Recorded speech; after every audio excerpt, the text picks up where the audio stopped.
Well, I've spoken to several colleges, and they're very keen to actually better market this to the students, because what it does, because we're not taking individual entries, they're setting up groups, so you get the interaction between the groups.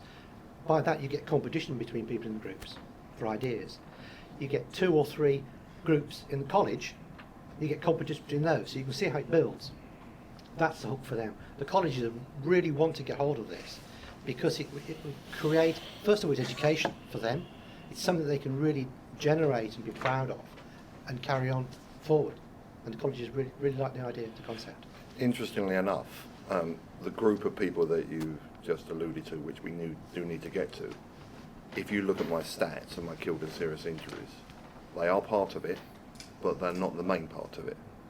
Interestingly enough, I mean, the reason I'm so passionate about this is a young boy did work experience for me here, was going to Oxford, come from one of my local comprehensive schools, became the head boy, took his ASs, done really well. He was going, took his exam in the morning and put it up in Oak Tree in the afternoon. His mum won't mind me saying that. He had 3 of his mates in the back of the car. Very intelligent boy, no drink, no drunks involved, just adrenaline and showing off. That's the people we have to address. So as well as those people, you're saying what's the hook for them, but actually what is the hook for the schools? What is the hook for the community and actually trying to do this? The group of people, my ex-colleagues that wasn't quite on your presentation, Paul, is the fire service are becoming much more involved in road safety now than they ever was before. They see that as the forum, not least because of the funding issues that some of the authorities have got problems with, and so they see that. Because yes, you can get these young entrepreneurs that the drivers, but for a lot of other kids, they ain't got no chance of getting an A level, they ain't got no chance of going to university, but they could go and win something.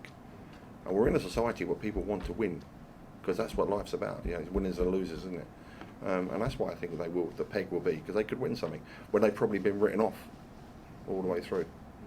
And the duration? Annual. I mean, how long is the window open for, I presume, on an annual basis? Yes. So the aim is to have the final at the end of January next year, and then start up quite soon for the following year.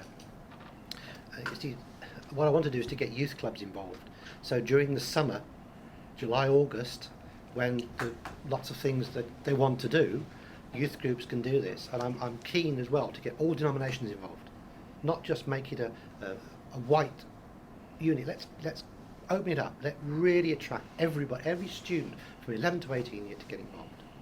It's quite possible, and well, Paul and I haven't spoken about this, but I'm going to use the powers I have to write. For instance, both my girls did the Duke of Edinburgh. I did Duke of Edinburgh when I was very young. I don't see any reason why this wouldn't fit in within the Duke of Edinburgh schemes, because it fits all the boxes where you can see where you come together as a group, you plan, you structure, you do things.